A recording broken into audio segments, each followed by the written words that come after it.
Hello, good evening, everyone.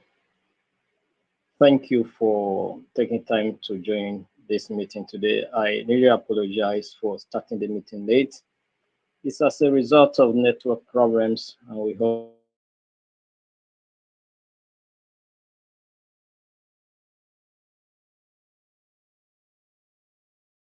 your patience and understanding to be here waiting for us to start the meeting. I really appreciate you. And my name is Stavley Joshua. I'm here to continue with the training we have been, you know, undertaking for the past 15 days. And today we are also going to continue in that light. And we are on 1 month professional diploma training in peace and sustainable development.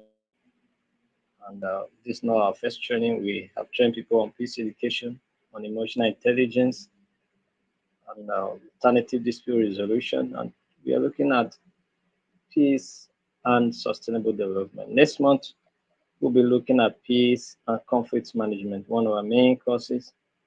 And if you have not registered for that course, take time to register for it. It's going to be an interesting time spending together, and also share the link with people. Let them also benefit from that training. So share the links, let them join as well. Register to be part of the upcoming training. But by and large, I want to welcome all of you for today's training, and we hope that we're going to have a wonderful time here together. If you have any question, you ask in the comment section. If you have any concern, you let us know. Thank you very much. Um, so, as it is our tradition, if you have joined the meeting, you do way to share it with your contacts, share it with your on your wall, let others participate in the training. There's two way to share the meeting to get people to know what is happening here. All right. By so doing, you'll be promoting peace indirectly. All right. So I'll do way to share the meeting with someone. Comment to paraphrase what we are talking about to show that you are following me. All right. So whenever I check the comment section, I see your comment. I know that you are following me. So thank you very much. So today we are going to look at Module 4, Unit 2. And we are looking at you know, community-based peace building and development. We are looking at community-based peace building and development. All right. So that's what we're going to look at today. Community-based peace building and development. Just like they say, politics is local, so also peace and development. All right. Development and peace are also local.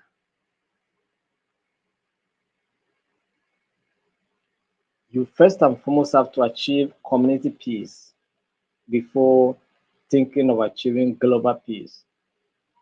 Without achieving community peace, global peace cannot be achieved. It's the collective effort of peace at the community level that brings about global peace. So, in your locality, doing in your own little way to contribute to promote peace, that will bring about what global peace. Just like I used to say, if we share this and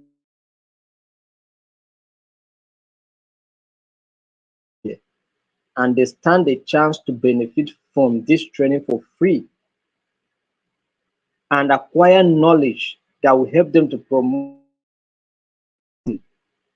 this little thing that you have just done, just to post this link on your wall or to share it with someone, you have promoted peace enough. Do you understand? You have promoted peace enough, because by so doing, someone will get to know about this training and they will come to take this course and gain knowledge that will help to promote peace in our communities. Do you understand? So that's why we say you share the link. It's not for anything, but it will get someone to know and follow and be, educated, be transformed, and then be impacted. Do you understand? So that's what it is. So we are going to look at community-based peace building and development today. So community-based peace building and development involves the active participation of local communities, of local what communities in resolving conflicts and promoting sustainable development. You can say the active participation of communities in peace building. So that is first and foremost, I say in conflict resolution or in resolving conflict. All right. But the second one I say in peace building. So it must not necessarily be it that there should be conflict before any effort towards conflict resolution will take. No, you can take actions to forestall even the outbreak of conflict in the first place. That's what we call conflict prevention. Do you understand? Mitigation. Do you understand? So promoting peace building, it takes the participation of local communities at that level to achieve the peace. And if you think what I'm talking about, if we're in a city, for instance, now, when we're talking about community, some of you will be thinking it's village. We are talking about village, that you should go to your village and promote peace. No, no, no, that's not. We are in your city, in your estate, in your area, in your estate, is your community. In that marketplace where you used to go and sell market, is your community. In that church where you used to go and fellowship God, is your community. Promote peace there. Do you understand? So it takes the active participation of local communities to promote peace. All right. On grassroots approaches, recognizing that community possesses valuable knowledge and resources to address their, because I can tell you for sure that in your own estate, you know the challenges of the security in your estate. You can pinpoint those that are causing trouble in your community. And it is easy to address and identify and deal with those people that are causing trouble in your community than if you want to, like, say, okay, you are from Anambra, you want to go and address problem in Sokoto. How possible is that? It can only be possible if you go to Sokoto and the local communities in Sokoto cooperate with you. Do you understand? So that's what it is. So it takes the active participation of community members to promote peace, their communities. So what are the principles that follows community-based peace building? Let's look at some of the principles that are embedded in community-based peace building and development. One is inclusivity. Make sure that all the stakeholders in the community are being carried along. Women, youth, the old, everybody is carried along. The government and every other institution.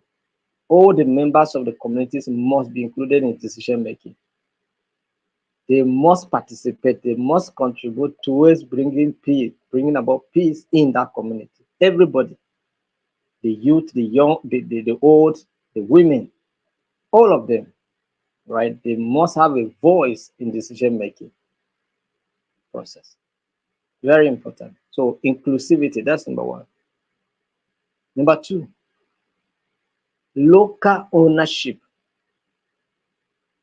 If the local people take peace building initiative, if they own it, if they embrace it, they can work towards its implementation. If the local communities own it, embrace it, welcome it, every peace building initiative that they welcome, that which I guarantee you can be successful. But if the community people say no to a particular peace building idea or initiative, just consider it to be a failure already. If you like impose it on them, institute it, it will still be scattered. Do you understand? So encourage communities to take responsibility for peace building initiatives. All right. So once they take responsibility, accept it, embrace it, welcome it, and actively contribute towards the achievement of the initiative, certainly peace will take place. So community must own it. That's one thing. Local ownership, inclusivity, local ownership.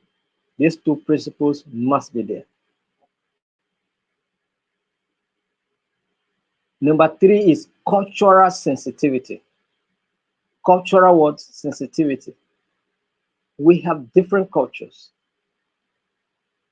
and these cultural affinities must be identified and articulated in our peace building effort. So when you do not identify this cultural, you know, uniqueness of these communities and inculcate and embed them in the peace building initiative, then just consider it to be a failure already. Because you're not coming to my community and then you want to impose what you believe in, not what I believe in. No, it's not possible. You understand? So understanding and respecting local customs, because one of the things that we have been finding difficult to achieve peace in our communities is because in most situations, the people who want to bring about the initiative first and foremost ignore the local community. They want to bring what they know. No, let your peace building initiative inculcate the values, the custom, the norms of the community people. Do you understand? By so doing, they will embrace it. They will work it as something strange. They will not look at it as something strange. They will welcome it and work towards the achievement of that. Do you understand? So sustainability. Number four, sustainability. So implementing development projects that are long term and consider environmental, social, and once you have this into perspective, it's possible that it can be, fulfilled. It can be sustained over time. Community people can give it attention, and of course, it will be a success over time. Do you understand? So, collaborating or collaboration, working with external organizations. Yes, if I come to your community, I'm an external partner in progress. So you collaborate with us to make sure that we bring peace in your community. Do you understand? So that's how it is. So by so doing, we will be able to have peace in our community. So working with external organizations, government, and other stakeholders can bring about community peace. So we discuss five principles when it comes to community-based peace building. Number one, we say inclusivity. All right. Let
So those are the principles that are embedded in community-based peace building and development.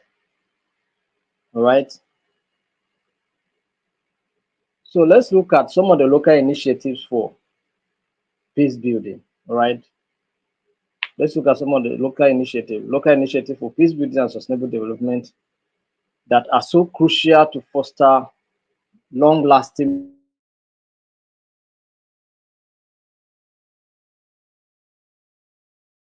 focus on addressing the root causes of conflict and promoting environmental, social, and economic sustainability. So let's look at some of the common initiatives that are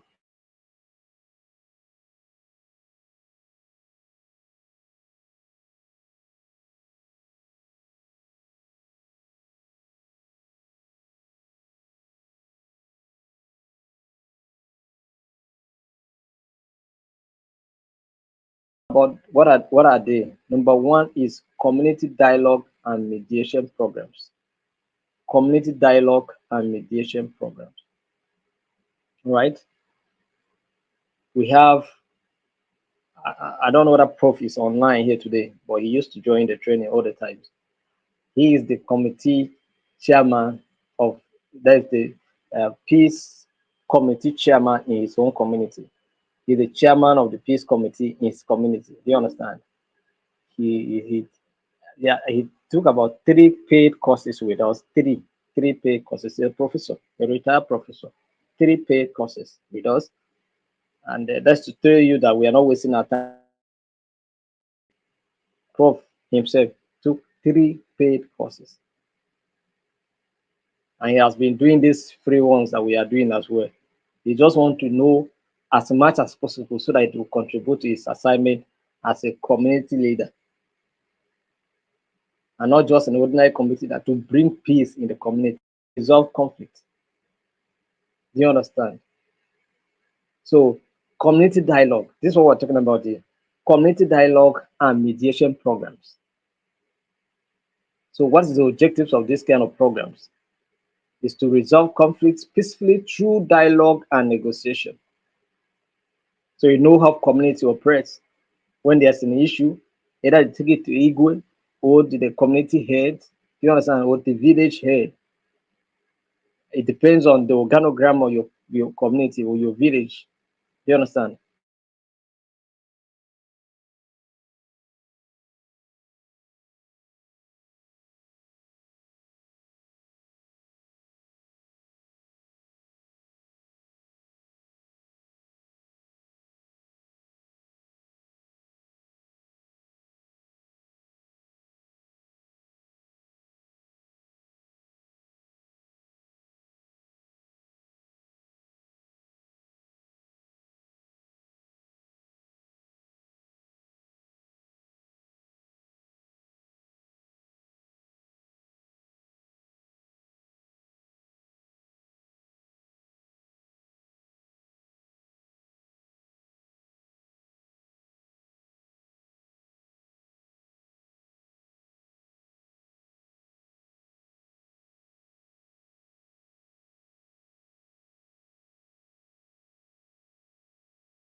We apologize for the network issues. So we are looking at some of the community initiative, and we look at community dialogue and mediation programs. We are talking about the objectives of this is to resolve conflicts peacefully through dialogue and mediation or negotiation. So, and the approach is local leaders or trained mediators facilitate discussions of conflicting parties, helping them find common ground and peaceful solution. Like in most places where, like in Igbo land, for instance, if uh, people are having challenges, they report it to their community, their village head, and then from village head to Igwe. The village head can serve as a mediator, or the Igwe serves as a mediator, all right, mediating in the conflict, for instance. Do you understand? So we have different levels at which we report our own conflict and expect people to intervene. So community dialogue and mediation is very important.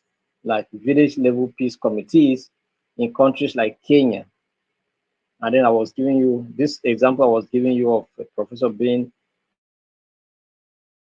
a chairman of his village. He was his community, his Igbo land. So and we have such kind of arrangement also in Kenya. And we have in several places as well, where we have community leaders acting as peace, mediators. All right. They may not even know, some of them may not even know what they are doing, whether it's a mediator or not. They will not have knowledge of the responsibility of making sure that there's peace in the community. Do you understand? And when two people have challenges, they come to them for mediation, professionally or unprofessionally. You know. Then we'll talk about local economic empowerment projects. Local economic empowerment projects. So objective is to promote economic stability to reduce conflicts and poverty. Right? So one of the things I want to do there is skills acquisitions. Do you understand? Several of them. And then we empower them. So if you have those skills, you can also come and then train people. We may not necessarily pay you, but you know, you have to train. And if you have a token to give, we will give you. Do you understand? Or you train people, and these people will mobilize resources and empower them. Do you understand? Because we know that that is the best way we can reduce conflict in our societies. That is the best way we can reduce crime. That's the best way we can reduce violence, including domestic violence. Do you understand? Some of the domestic violence as a result of poverty. So much tension in the family because of no money. Do you understand? So um, people needs to be empowered. So local economic empowerment project can help a lot. So we're training people in poultry and layers, um, growers, and then we'll talk about uh, fish farming, talk about several skills acquisition like shoemaking and several others. We're going to be training people and be empowering them. Do you understand? So that's what we'll be doing next year by God's grace. So and we hope that you can be part of this. All right, I'll be part of this. So we're looking at approach local entrepreneurship programs, microfinance is build livelihoods, especially for women and youth, especially for women and youth. They're the ones that need this level of empowerment seriously. There are activities just for them to have a source of livelihood, reduce tension in the home, and of course in the community. Do you understand? About local community dialogue and mediation programs. We talk about local economic empowerment projects are some of the examples that we're looking at. So community-based cooperatives that promote fair trade products in regions affected by conflicts, such as coffee cooperative in Colombia, can go a long way to help. All right, so we'll talk about environmental conservation and climate resilience.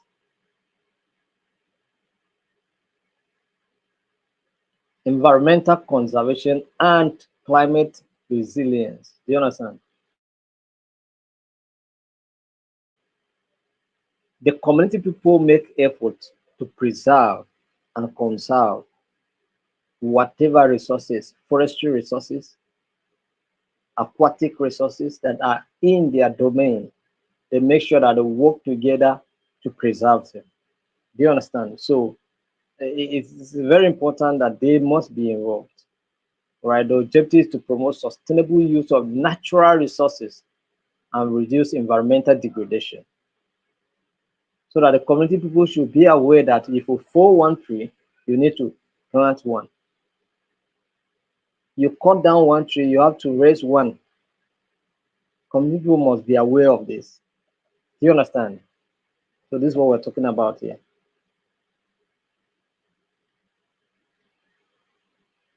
So what is the approach here? Local conservation projects such as reforestation, sustainable farming practices, and water resource management are often led by communities. Because somebody who is in Abuja visiting a particular community, how can he go and protect the river there or the waters there? Or someone called Minister of Water Resources, how can he go? It's the community people that will do it. You understand? So tree planting and agroforestry programs in sub-Saharan Africa, where communities work together to restore forests and improve food security, is one good example in this area. We'll talk about education and skills development. Education and skills development. The objective to build a culture of peace and empower future generations. All right. So can go to school, make noise, teach children about peace. Local schools, vocational trainings, centers, and peace education program focus on teaching conflict resolution, leadership, and sustainable practice. Yes, one of us is planning something like that in Anambra State. I will shortly, and she's intending to invite us to come over. All right, so we are coming there to educate them, teach them. All right, I'm even thinking of the topic already for the presentation. All right, I'll work on some other kits that we need to teach the teachers so that they can use it in schools. Do you understand? So um, it's going to be an interesting time if it is scheduled, right? But that's what we need. That's what we need. So, peace education initiatives in Rwanda, teaching children and social harmony after 1994, in a good result. You can see Rwanda is enjoying relative peace. Do you understand? And of course, see development in that regard. So, as a result of this thing, all right? So, peace education initiatives in Rwanda. In Rwanda. Talk about social cohesion and reconciliation programs. Social cohesion and what reconciliation programs. All right. So one of the objectives is to foster trust and understanding among diverse groups within a community. So community people must trust each other for them to be able to stand united. Because where there is no trust, division is there and collapse is imminent. Do you understand? The collapse of the community is there. So they must foster trust and build trust and understanding among the community members. So approach is organizing what intergroup activities such as sports, arts, and cultural exchange programs that bring together people from different ethnic or religious backgrounds. All right. So if you are celebrating your festivals, invite others too. Even if they are totally religiously based, you can invite other religions and other tribes to come and witness what you are doing or even participate. So reconciliation workshops in post-conflict areas like Northern Ireland, where divided communities engage in shared activities to rebuild relationships. So that's it. So you can construct bridges together. You can carry on you know, monumental project together, just to work together to facilitate peace, right? To promote peace in a community. Talk about local governance and participation. So the objective here is to strengthen local governance structures for more inclusive and transparent decision making. So the community people must be involved in decision making and they must take responsibility. That's what we say ownership, local ownership. So they should be included in the decision making process in the peace project in their communities. Very important, right?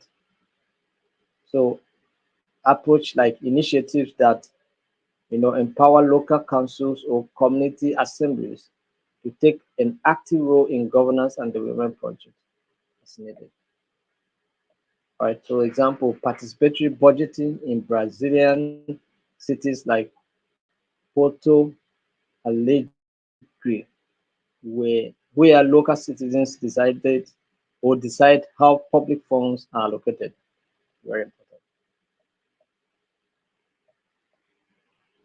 So we discuss some of the initiatives that are being carried out in peace building in our communities. And we mention what are the initiatives we mentioned? Community dialogue and mediation programs, right? We mentioned that's by way of recap. That's sometimes by way of recap. We discussed community dialogue and mediation programs, local economic empowerment projects. We discussed environmental conservation and climate change. We discussed education and skills development. We discussed social cohesion and reconciliation programs and local governance and participation. So these are the peace building initiatives being carried out at the community levels. So let's look at indigenous knowledge systems, right? What are the indigenous knowledge systems that can support peace building projects in our communities? Indigenous knowledge systems, right? These indigenous knowledge systems play a vital role in peace building and environmental management, drawing on centuries of wisdom, practices, and traditions that are deeply rooted in relationship between people and their environment. These systems are often community-centered, holistic, and sustainable, offering valuable insights for contemporary challenges in conflict resolution and environmental sustainability. So we have different indigenous knowledge systems that have been contributing towards peace building, right?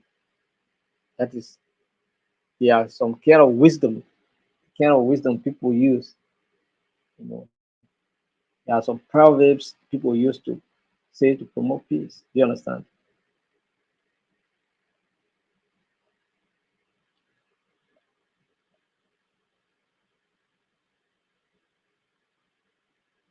So if they say a baby who say the mother cannot sleep, he will also not do what sleep.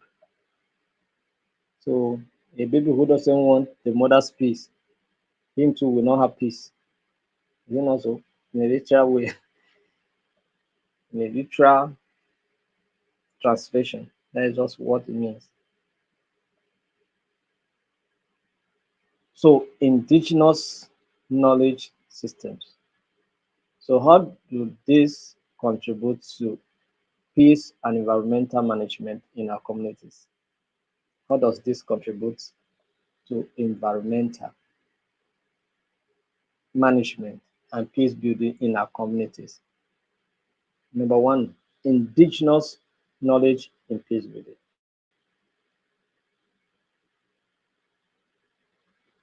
Indigenous communities have long-standing tradition of conflict resolution that emphasizes harmony, reconciliation, and collective well-being. Every community professes what I have just discussed here now, what I've just mentioned now. Harmony. Everybody wants to live in peace. We are one. Let us live in peace. That's what they are always saying. We profess this, all right? Talk about reconciliation. We are not strangers. We are brothers. We can offend one another, but we can still reconcile and move forward, all right? When offense come, we still reconcile and move forward. That's what we're talking about here. And collective well-being. So there are certain elements that needs to be in place. Like the other time I was talking, I said jungle justice is not a good thing. But if you notice, there has been jungle justice going on in our nation. And some of the things are issues that could have, if only they understood, they could have just used the instrument of restorative justice, and that can be resolved. Do you understand? Without killing anybody. Restorative justice is there. And what does restorative justice means? You just retrieve what has been taken, give to the rightful owner, and then discipline as much as you can, but not to kill. So restorative justice, many indigenous cultures use restorative justice practices, which focus on healing relationship rather than punitive measures. So the main goal is to heal relationship, reconcile people. Somebody stole a goat in the community. You kill the person because the person steal a goat. No, you collect the goat. If the person has sold the goat, and maybe later it was discovered that it was the one that, so maybe he may not have a physical goat to give, but he will give money in exchange for that goat. All right, apologize to the people that he stole their goat, and possibly embrace peace. Do you understand? Embrace to showcase peace. Do you understand? And also, he vowed that he will not do such again. Do you understand? So that's restorative justice, not jungle justice. Jungle justice. It's not good.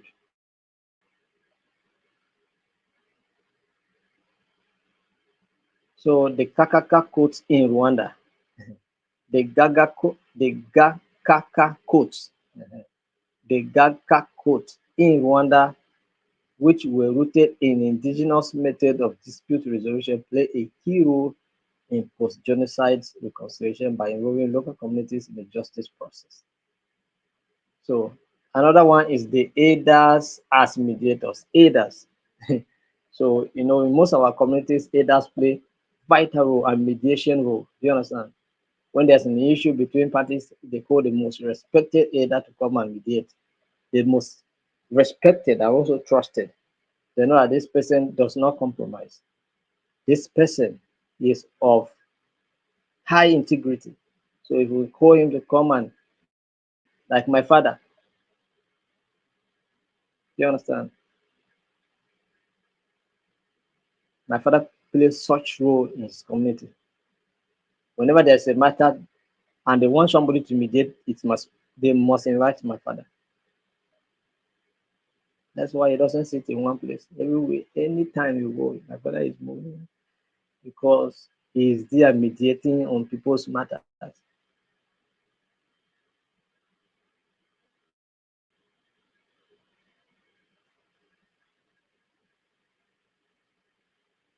So aid us as mediators.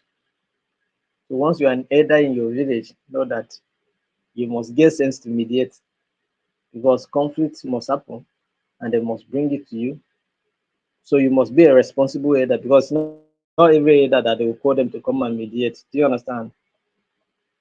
So that is another thing. So if you must be a mediator, you must be responsible. Right. In Maasai culture, that's Kenya and Tanzania, elders elders mediate land and resources disputes, maintaining peace through dialogue and consensus building. I think in Igbo land we have something like this as well. In Yoruba land we also have something like this, right? Where we mediate. So communal decision making, communal what decision making, communal decision making. Many indigenous societies resolve conflict through collective decision making processes, ensuring that all voices are heard. This inclusiveness helps prevent the escalation of disputes. So the whole community come together to discuss and make decisions. We don't want to go into war because they come, big call, everybody come. Oh, the people of so, they want to come for war. No, tell them we don't want war. We are not going to war. They are our brothers. We cannot fight with them. Communal decision making. We say, no, no, no, no, no, no. We cannot kill our brothers. This shit, this shit our own sword. Everybody put your sword behind. We cannot fight them. Even if they choose to fight us, we cannot fight them. So if you make this kind of decision, the other party will also automatically let go. Do you understand? So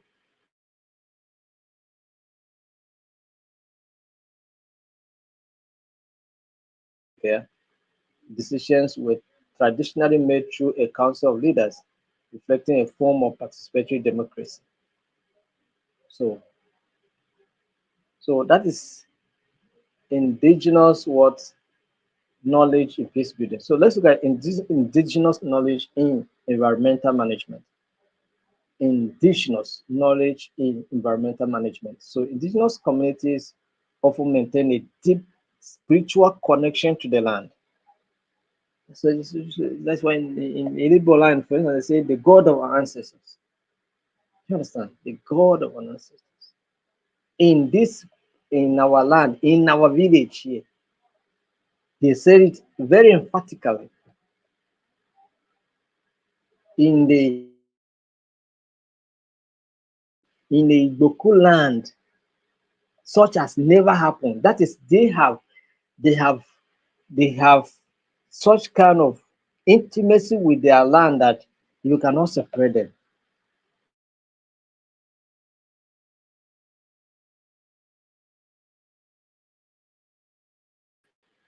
And think they stand by it. They stand by their belief system. They stand by their traditions and their customs, their way, and it works for them. Works for them. So indigenous communities maintain a deep spiritual connection. These are based on principles of sustainability, conservation, and respect for nature.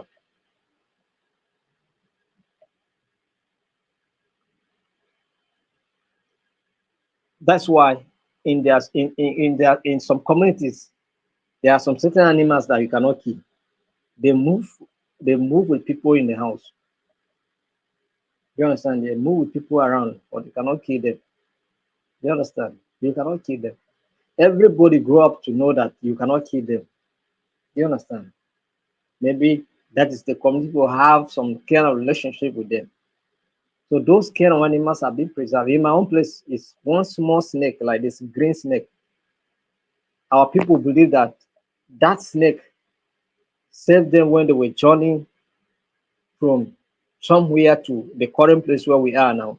So the snake served as a bridge for them to cross to where we are now. So based on that, they don't kill that particular snake, and it's not harmful. It stay in our houses, in our thatch houses, stay there with us. You understand? Nobody bothers. You see it, but nothing concerns you. You are not worried because you know that it cannot harm you. And the snake is also free with people because they know that people cannot harm. Do you understand? So that's how it is. And so we have so many of these traditions. There are certain trees that you cannot cut. You understand? There are some certain rivers that you cannot enter.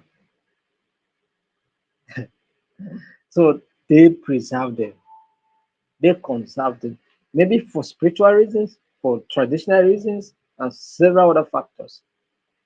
But they have that relationship with their environment, right? So sustainable land use, indigenous agricultural practices such as shifting cultivation. After you farm for this particular land for like 2 years, you shift to another land for like 2 years before you come back to that particular one again. Or terracing and agroforestry are designed to prevent soil erosion, maintain biodiversity, and ensure long-term soil fertility. So that is what it is. So example, the Incan terracing system in the Andes of South America, which prevented soil erosion and made agriculture possible on steep mountain slopes. Right. So sacred natural site. Sacred natural site. In fact, it's like I even mentioned this one when I was trying to explain something. So sacred what natural site. Many indigenous groups consider certain areas such as forest in Igbo land. There's in the film they used to tell us the is it the forest of the dead or whatever. Do you understand? So where they used to go and drop punish people, they banish you into the forest of the dead. So you have to go and remain there in the bush there. Do you understand? That is the belief. I don't know that it's true, it's in existence like that. But in the film, what we get to know, and I believe that they act based on what is in the existence. Do you understand? So they go and banish you in the forest of death. So you remain there. So in that kind of forest, nobody enters there. So as a result, that forest is preserved. Do you understand? Nobody enters there. The mountains, rivers, or lakes, all of them are being preserved. Do you understand? They are sacred and therefore off limits to over So these protected areas often serve as critical habitats for biodiversity conservation because animals there are safe. Nobody goes to the forest of death to go and do hunting. Who born you? You won't die because if you go there, you will see begin to see all manner of even small bat. You will fear you. You understand? A small bat will scare you in that place, except you are a stranger you don't know. But the community people who are aware of what that forest means, they will not enter.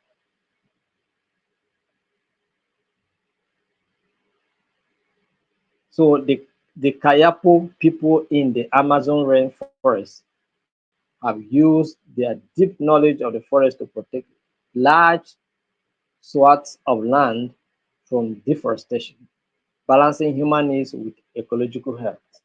So that's it. So talk about the traditional ecological knowledge. Take traditional ecological knowledge. Indigenous knowledge system include detailed understanding of the local ecosystem, species behavior, and natural resources cycles. So tech is increasingly recognized by scientists and policymakers as valuable for managing ecosystem and addressing climate change. So we all exist in an ecosystem, but there are certain species that must be preserved, and there are some of them that have certain lifespan, and so effort must be made towards making sure that they are being conserved and preserved. Do you understand? So in Australia, Aboriginal fire management techniques, often referred to as fire stick farming, involve controlled burns that prevent large wildfire. But it's very unfortunate that they suffer a very dangerous, devastating wildfire lasts how many years? That was in 2020. While we were battling with COVID-19, we were battling with wildfire. We have over 5 billion species of animals and bears died. Do you understand? Other living organisms died. So That's it. So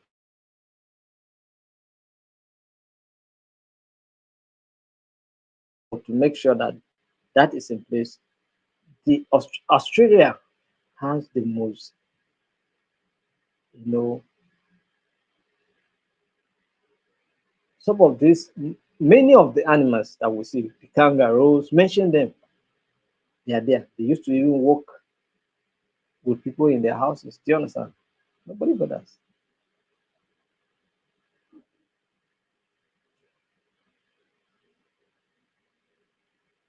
Water management. Indigenous communities often have sophisticated methods of managing water resources to ensure sustainability.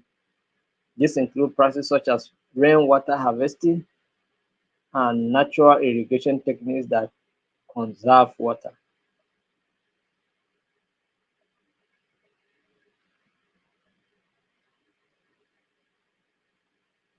For instance, in India, indigenous communities in Himalayan region.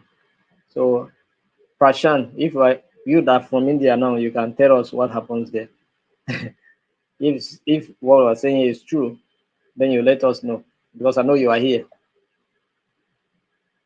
So in India, indigenous communities in the Himalayan region have traditionally used KUL, that is KUL, a system of water channels that sustainably diverts glacier meltwater for irrigation without depleting the source. So I don't know how they do it, but it is there. All right. So that is indigenous knowledge for what environmental management. So let's look at indigenous knowledge and climate resilience. Indigenous knowledge and climate what resilience.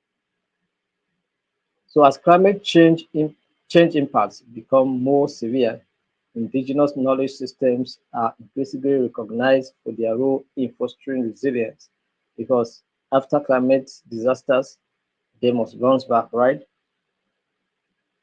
They must bounce back, they must survive, they must stand firm to overcome the impact of climate change. So adaptation strategies, indigenous communities have adapted to environmental changes for centuries, developing strategies such as diversified crops, flood management, and seasonal migration. That is when when we notice like in other environment where they have advanced technology to detect when the hurricanes or the cyclones are coming or the tsunamis are coming, they evacuate people. Do you understand? People move. But people know seasons when they used to have some of those challenges where they don't have advanced technology, but based on years of experience, they know that certain seasons are not good for them, certain months of the year are not good for them. So when they, at that time comes, they migrate, they move to a certain place, a safer place, until those events are over before they return back to their uh, places. Do you understand? So it's possible. Biodiversity conservation. Indigenous people are the stewards of 80% of the world's biodiversity. Protect those species. Their knowledge about the sustainable use of these resources is key to conserving species systems under threat. So hand over to them, they protect it, they watch over it, they make sure that nothing happens to it. The Zuni people of North America practice dry land farming and have developed techniques to conserve scarce water resources, which are critical in arid environments. So, but these come with challenges and, of course, opportunities, right? When we're trying to use indigenous knowledge to handle some of these things, there are challenges, and of course, there are also opportunities that are associated with using indigenous knowledge uh, in the environment, right? So, you look at some of those things, and then they'll help you. So, let's look at women and youth in peace building at the community level. The youth, the role of the youth and the women in peace building at the community level. So if you're a woman, what are you doing? What is your role? And if you're a youth, what has been your role in peace building in your community? All right. So let's first and foremost look at the role of women in community peace building and development. Number one role of women is that of mediation and peacemakers, of peacemaking. So they are mediators and of course they are peacemakers, women. Women often play informal but critical role as mediators and negotiators within their families and communities. Their involvement in peace processes tends to prioritize reconciliation, social cohesion, and the protection of vulnerable populations. So women, I saw I saw one video on social media some time ago where the women in the community gathered together with sticks and logs. They were flogging one young man who was always beating his wife. So the women gathered together. They grabbed the guy, see how they discipline him, flog him like never before, beat him mercilessly. So if in fact, if they ask him to beat his wife again, I don't think he would do so. Do you understand? Except he's not feeling okay. But with that discipline, the women they gathered together, grab him, lied him flat, and were you know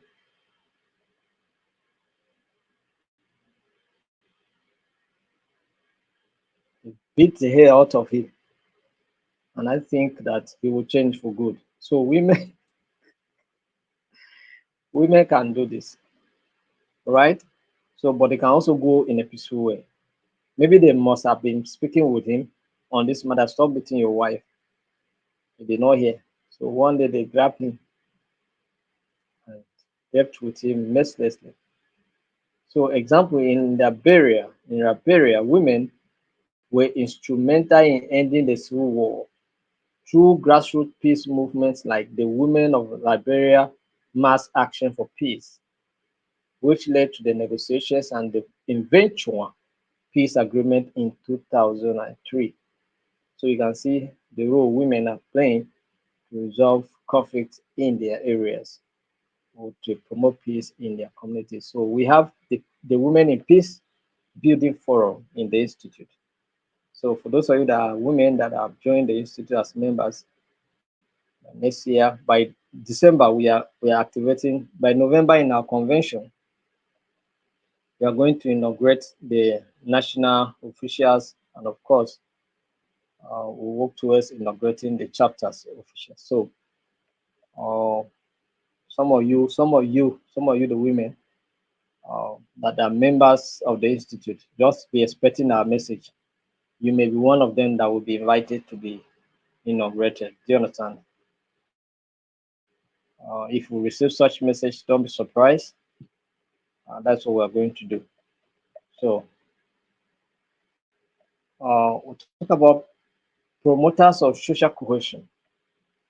Promoters of social cohesion, women are often central to maintaining what social network in their communities, which helps rebuild trust and cohesion after conflict. So, women always play the role of caregivers. Do you understand? And educators, because they are the ones that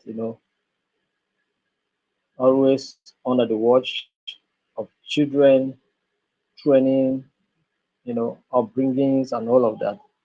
They are close to their children more than ever. So, for example, in post-genocide Rwanda, women have led reconciliation efforts through what communal farming cooperatives, uniting farmers, adversaries, and promoting healings, and economic recovery.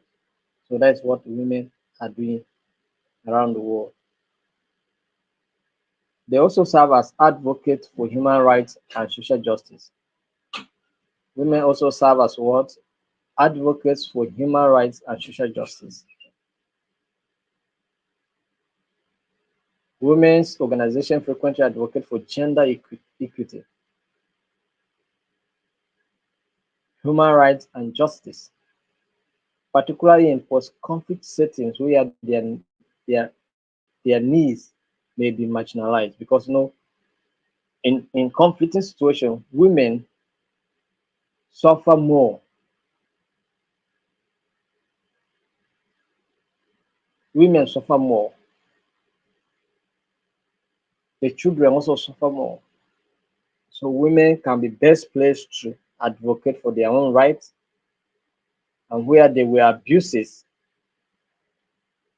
sexual harassment, domestic violence, the women can stand a chance to, you know, play the role of activists to make sure that their human rights is being protected. So in northern Uganda, women's groups have been active in advocating for the rights of former child soldiers and adopted women, pushing for their reintegration into society through education and legal reforms. So we talk about leaders in development projects. Leaders. Women are often at the forefront of local development projects related to health, education, and livelihoods. Their focus on practical everyday needs make development more sustainable and community centered. So they do local contributions, local bank or microfinance and all of that. Champions of environmental sustainability, women also play role to make sure that environment is being conserved. So let's look at the role of the youth in community peace building and development. The youth serves as the agent of change and innovation because the youth they bring creativity and innovation, they bring energy, right? And fresh perspective on peace building efforts. So we also have the youth forum in peace building in the institute. So if a youth also be anticipating